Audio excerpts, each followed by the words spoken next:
it's a more intimate group. This is really, really nice.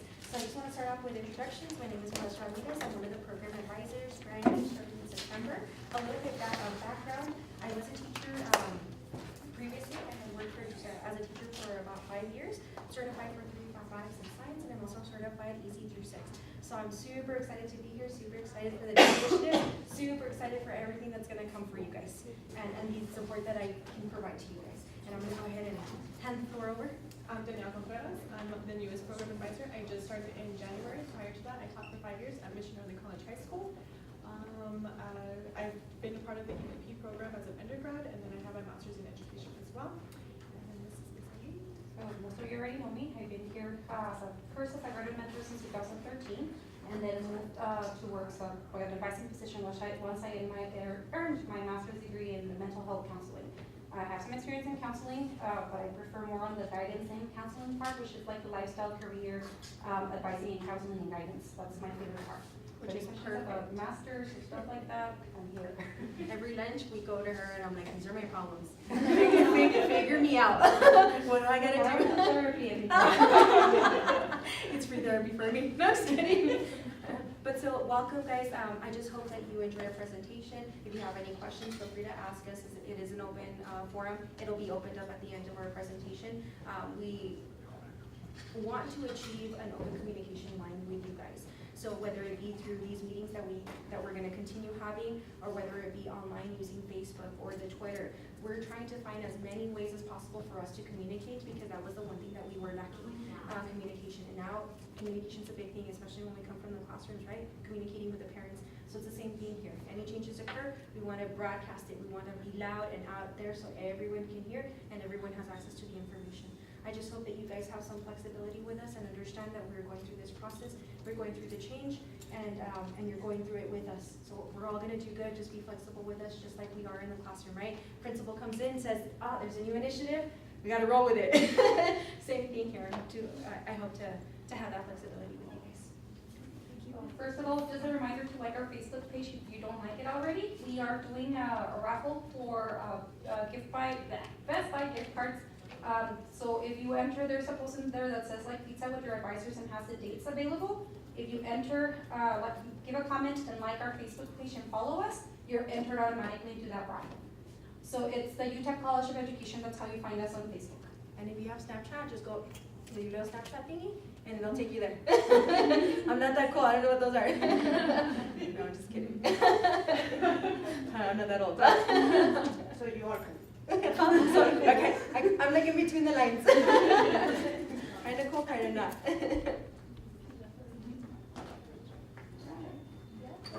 Oh, did you get the code? Sorry. Yeah. Just jump in and the flowers. Oh, Put your finger on it. yeah. Oh, you shared. Hey, you weird. Oh, I said wait for the raffle and then share. More chances for you? Definitely. Awesome. So now, yes. So now Eileen's gonna go ahead and take it over and talk to us about TIA and TSI. Okay, so just a quick thing. I don't know if you received an email from us regarding TIA, TSI. Some students received it, some others didn't. We picked it up pretty much from our listserv from students who are recorded as education, just in case. So TIA, TSI. If you know about Educator Preparation Program admission requirements, you need to take the TI exam, right? And for students who took the TSI, students were also able to use those TSI scores. In the past, students who didn't meet the TSI scores were required to either retake the section of the TSI that they were missing or take the whole TI if they had failed all of the sections of the TSI. Now, one of the good things that happened with the state, the Texas Administrative Code updated their requirements, and now they're able to use TS scores, TSI scores, and TSI exemptions. So if you haven't been admitted into the Educator Preparation Program, and let's say you were placed on remedial courses for mathematics, if you pass those remedial courses, you are taking your college ready or you finish your college ready math courses, that exempts you from the TSI, and that way we can use that exemption for admission into the program. We're encouraging students to contact your advisors. We have our cards over there, right? We have our cards right next to the pizza, so just take out the information for your advisor, email us, come to during one of our walk-ins, which Danielle will explain in a little bit, or communicate with the front desk so that way we can review if you qualify for TSI exemptions. Any questions so far about that? No? Okay. So with the walk-ins, so going back to open communication and flexibility, so one of the things that we're trying to do is just a lot of outreach, like how do we reach our students? And so we're trying a bunch of different things, whether it's feeding you pizza or, with the Facebook, we're trying to just encourage a lot of open communication, and part of that is walk-ins. So we're gonna try something new, okay? It's something that we're, just like you would do in your classroom, you're gonna do a new activity, and so it might not go the way that we wanted, it might not meet the needs of our students, but then we're gonna ask for some feedback, make adjustments, and figure out what's gonna work for walk-ins. So the walk-in calendar or the availability is already posted on the Facebook page. Okay. The first walk-in day will be Thursday, April 11th. So yes, now you have assigned advisors, but there might be a time where you're in class and you might have a question about something. And so on Thursday, April 11th, you can come in the morning from 9 to 11 or from 2 to 4, and you can meet with any advisor that is available. These walk-in appointments or walk-in sessions or advising, it's supposed to be a short 10-minute advising session. So maybe you have a quick question about EPP requirements, maybe a question about the essays, or just anything that you might have a question about. You would come in, an advisor would be available. One of the things, going back to what Irene was talking about, the VIA and TSI exemptions. So what if you're not sure, like how do I find out whether or not you're exempt or not? A great way is to show up during the 10-minute session. The front desk doesn't have a lot of access to the same screens on Banner that we do, so they can't check for you. So that would be a perfect opportunity. We can just open it up, put your ID number, let you know what your status is, and then, that's, just you have the answer to your question and you're good to go.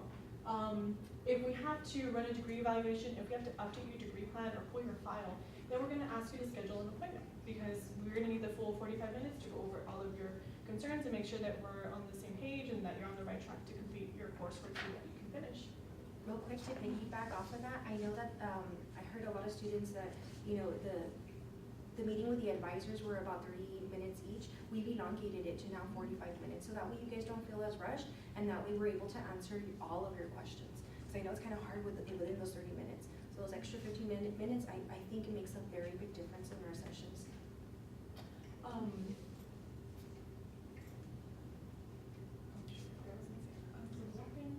The registration overrides? Yeah, so there's something about the walk-ins too. I'll come back to it, I'll remember. Alright, so the next thing are registration overrides. So everyone's degree plan looks like this, right? So the front we have the core curriculum, supplementary coursework, and in the back we have our education courses. So we have the pre-service teaching coursework. So the majority of our education courses do require some sort of approval. So for example, I'm going to use the Kinesiology 4101 as an example. If you were to try to register today by entering the CRN without getting the approvals, you would receive an error. So how do we fix or correct the error? One of the things that we're asking is for students to call the front desk. So you may have attempted to register if you're a senior and you may have received the error.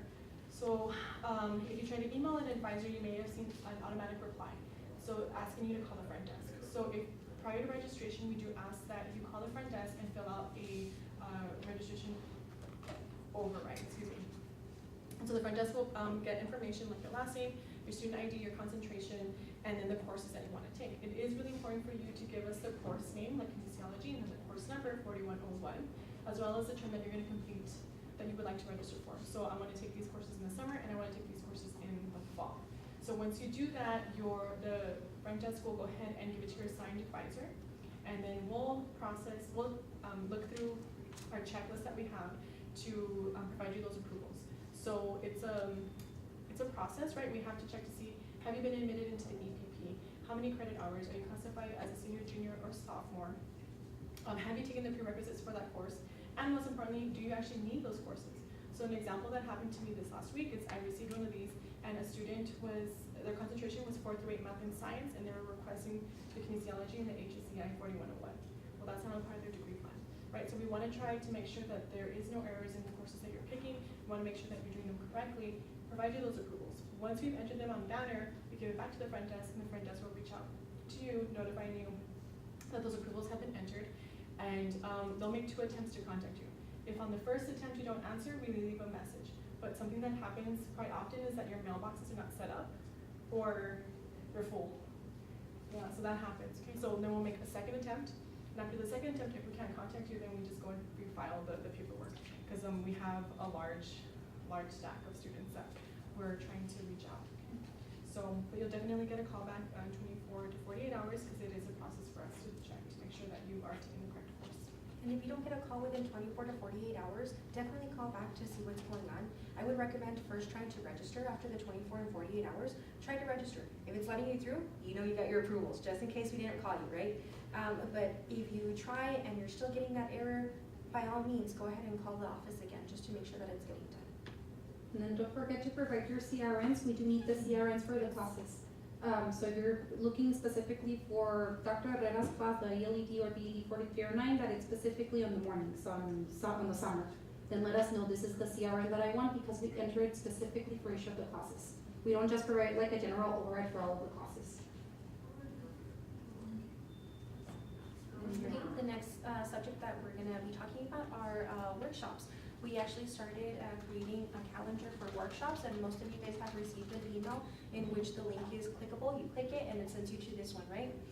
So we have a lot of great things. First and foremost, the pizza with the advisors, the social studies workshops that are coming up with Dr. Herrera are posted here, SPED workshops that are posted here, how to study like a teacher, what, Michelle Ramirez right here in the house. I'm gonna give that one.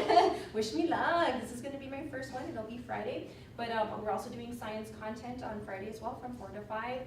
Eileen will be doing the BTL-BT. We have the ESL supplement. So we heard the demand. We heard we need these workshops, and this is what we're trying to do. We're trying to support you and provide you with what you guys need. All we ask in return is that you come. Just come, spread the word, let all these people know, because if we don't have a good turnout, then we're gonna have to start closing them again. But if we have a great turnout, then we're gonna continue doing what we're doing and expanding more. Definitely. Oh. No, go ahead. I was gonna say, workshops. One of the workshops that we would like to propose is one just for EDP requirements, because a lot of the advising, going back to what I was mentioning, a lot of the walk-ins, right? Some of the questions is just basic things about the EDP requirements, and so one of the things that we would like to propose is having a workshop so we can go over all the requirements, and that way you know what you need to do. And so then maybe you don't need the 45-minute appointment, right? Maybe we can help with that. No worries. And you're more than welcome to RSVP to these, but let's say, for instance, it's last minute, you realize, oh, it's 4, I do have time to go after all. Come to the workshop. Even if you haven't RSVP'd, you know you're gonna be more than welcome there. All you gotta do is just sign in, so that way you get credit for that course. We know that sometimes you have to provide the 6 hours of study time to Manicano, and this would be a great resource. So let's say, for instance, you took your state exam, you failed it. Well, now that you failed it, you need to show Manicano that you've studied for at least 6 hours. And this can be included in those 6 hours that you're using to study. It'll help you. You can also use certifiedteacher.com to show the log of how many hours you've studied. You could use achieve40tutoring.com, which is all great resource as well, right? But let's say, for instance, you don't have a computer, you don't have the money for those resources. That's okay. Let's bring you into the office in room 413. In room 413, which is right across from us, we do have a large table where students come in and they sit and they study for 4, 5, 6 hours, and all of this is documented by someone else. So if that's the plan that you want to take, that you want to actually come into that office, sit there and study, let us know, and we'll provide you that service. You can sit there and study, we'll monitor, and you got your 6 hours to take your state exam. Okay? So we're trying to do multiple things just for the benefit of you guys, just so you can have everything and anything that you need. The last part is my part. So we just wanted to show you the assignment advisors information. Before I forget, the website for the workshops is just coe.utep.edu/workshops. And you can access it also, we posted it on Facebook, so you can access it on the Facebook post. And the last part is the assignment advisors, sorry. So for the assignment advisors part, we finally have full staff advisors. It's 4 of us now. And based on the amount of students that we have, we were able to divide the students equally. Almost equally, it's 466 to 469 students. So we will see our course load. This is based on last name. So if you see your last name in one of these advisors, that's going to be your assigned advisor. So just feel free to reach out to us. We have our cards over there. Once you get out of here, you can take out the cards, email us. If you have any questions, come up to our walk-in sessions. The walk-ins, you do not need to go to your assigned advisor. We're going to have walk-ins at different times. So I think it's you and Omar in the morning, and then me and Danielle in the afternoon, right? Or the other way? Okay, so Danielle and Omar in the morning, and then Melissa and myself on the afternoon. So you can just walk in at any point that we're open for walk-ins. Doesn't matter if it's not your advisor, we all have the same information. We use something that is called TPREP, which is what allows us to keep notes and track of the students of what that we have seen. So for example, if Melissa saw you a month ago, I'm able to view what she did with you a month ago. So we can follow up, look at the questions that you may have, and maybe she already has the answers in there, and all I have to do is redo the note, and that's it. So that's one of our resources. And also just keep in mind, this is just undergraduate students. This does not account for our alternative certification students and secondary education students. So we have around like 500 students each of us. So that's why it takes a little bit of time for us to provide approvals, answer emails, answer phone calls, because it's this, the workshops, emails, phone calls, appointments, and then we have also the new student orientations, transfer student orientations, early college high school orientations, and college graduate orientations. It's a lot of stuff that we're doing. So we're trying to implement as many ways in which we can help you, and that way it doesn't, number one, doesn't take your time. Because if you just have one question and you just made a 45-minute appointment, right now we're booked for 3 weeks. So if you try and just get a small question answered, you're gonna have to wait until 3 weeks to come in order for us to answer just one small simple question. So take advantage of the walk-ins. We soon are going to be releasing our Twitter information. We're all gonna have each our own personal Twitters. We're gonna be just retweeting stuff regarding scholarships, regarding accesses to workshops, stuff like that. So any other medium that we have that you can reach out to us, just use it. In regards to phone calls, just one question that I had from a student after the workshop from the morning was that if we don't answer the phone call, is it because we're out of the office? It can mean that, but also can mean that we're in an appointment with a student. So if I'm in an appointment with another student, I'm not gonna take the student's time because they already made the time to make an appointment, and I don't answer my phone calls for that. So make sure that you follow up either with an email, leave a voicemail with your information, because a lot of students don't leave their information in there. So leave me your name, student ID, and this is the reason why I'm calling you. That's all I need to know. And that way I can return your phone call. Same for everybody else. Okay, all right. Any questions? We do a lot.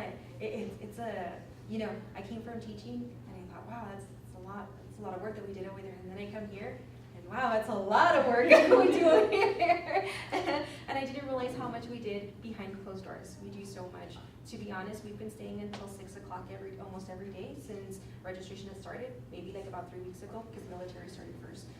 We've been skipping lunches. We've been having 20-minute lunches. So we've been coming early, 7:30 to make sure that all the work is done. So we're here for you. We are working. Just be patient with us because it's a large workload and we got to get it done right. Now, open for any questions that you have. Doesn't have to be related to anything that we discussed. So you know how for some CRMs we have to call you for a hold and everything. Yeah. So let's say you do the CRM, but you need to make any arrangement or any changes to your schedule. So instead of taking the morning class, now you have to take the evening class. Do they have to call you to get approved for that one? Yes. What I would recommend doing is, let's say you want it, because that one always closes, ELED 4309 or BEP 4309, the social studies one. Enter the ones that you want, even if they're like 3 different CRMs, so that way we can clear you for all of them if you qualify for it. And then if you need to, one of them closed because senior registration started sooner, or if the other one was canceled, or the other one fits better with your schedule, that way we have all 3 of them covered and you don't have to be calling back and forth for those. Or hey, a new section. Or hey, a new section just opened. Like that's what happened this summer. A new section just opened. Hey, I want to get into that course. Definitely. Let us know all of those CRMs. Yeah. We'll enter them. I have a question. I'm struggling with the math part of the content, Okay. and I noticed that there wasn't a workshop for that specifically. Is there? There isn't, but there's one coming. Are you easy through 6? Mhm. Okay, yes. I have a friend, and they said yes to him. So they're thinking about getting him on board. He is a teacher from PDN. He teaches 6th grade mathematics. He's been doing it for like 10 years. One of the top teachers when it comes to STAR scores. We always end up at the very top of the list. So we're trying to get him over here just to do some classes or some workshops after 5 o'clock because of course he has to work. But would that be something that would interest you? Maybe something after hours, like around 5? Yeah, that'd be fine. That's fine. It's good. Awesome. Yeah. We have some limit for that, yeah. Yeah, I'm good. Okay. Just give me some time. And I'll get him. I'll get him. It's appreciated. It's a lot different from last year. Do you feel it? Yeah. Oh, all right. I have no idea how much help Melissa and Danielle have been like when they came on board, because I was by myself last year. Yes. And it was, you can ask Shelby. Shelby works in the office and it was absolutely nuts. Was it During the years that the requirements changed completely, like there used to be the FIA, the recommendation letters, and that's it. And then there was a change to the whole content exam. Yeah. That process was really hard because there was, for example, in SPED, you needed to be in the front to take the SPED classes, but you needed SPED Yeah. classes to study for the exam. So those changes and that communication of like, hey, there are these resources. Hey, remember this, that helps a lot. Just to be aware of the changes, to be on track. And that's what we're trying to Yeah, do, it's we're really trying to good. make that communication. And spread the word, like when you're in class and stuff, and if these workshops I think went really well. Yeah. And, you know, we're willing to continue doing them so that way we can have that constant communication. And maybe not always pizza, but, you know. Yeah, candy. Other stuff, other things, and like we have a lot of different projects that we want to propose and stuff, and so. Oh, yeah.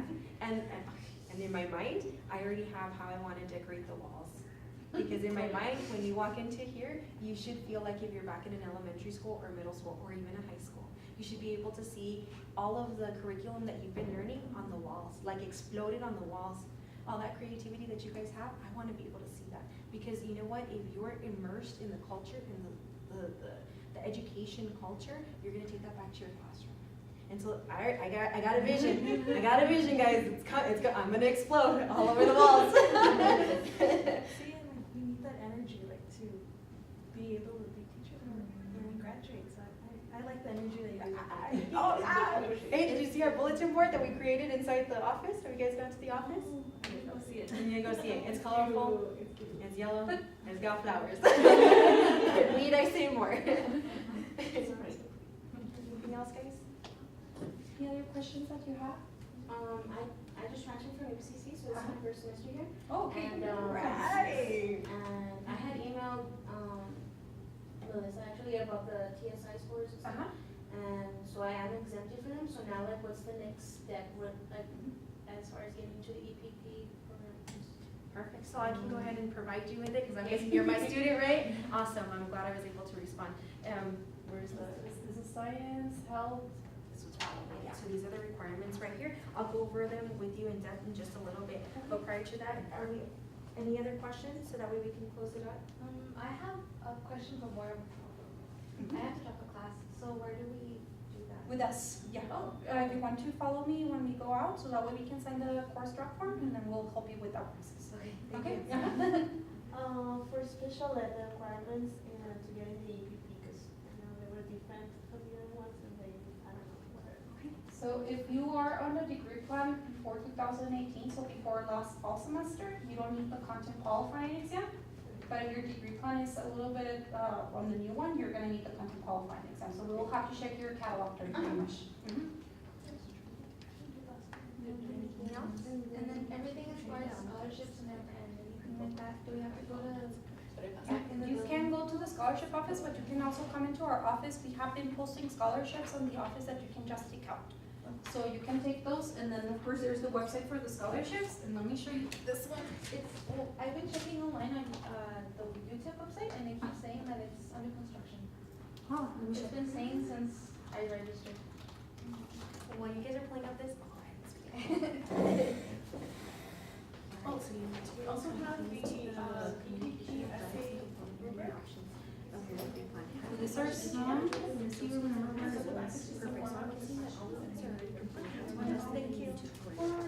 You also need this semester credit vouchers. Should you graduate over there? You are here. So you have the UTEP scholarships, and then also the external scholarships bulletin. So they have this one here. And then they'll teach you a PDF that has the newest scholarship for April, and then also for May, for the deadline. So they update them every month, and they do the updates for the next month as well.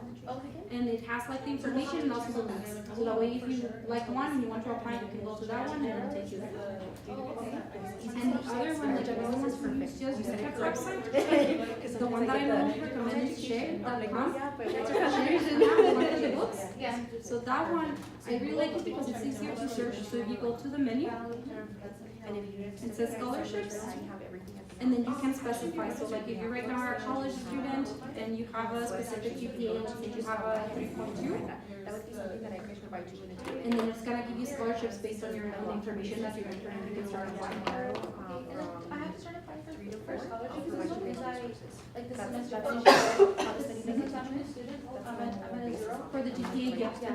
You can also do it with the EPCC transcript since you transfer over from EPCC. So you can use also the GPA from the EPCC transfer. So if you want to start moving the application right now from 3 to 4.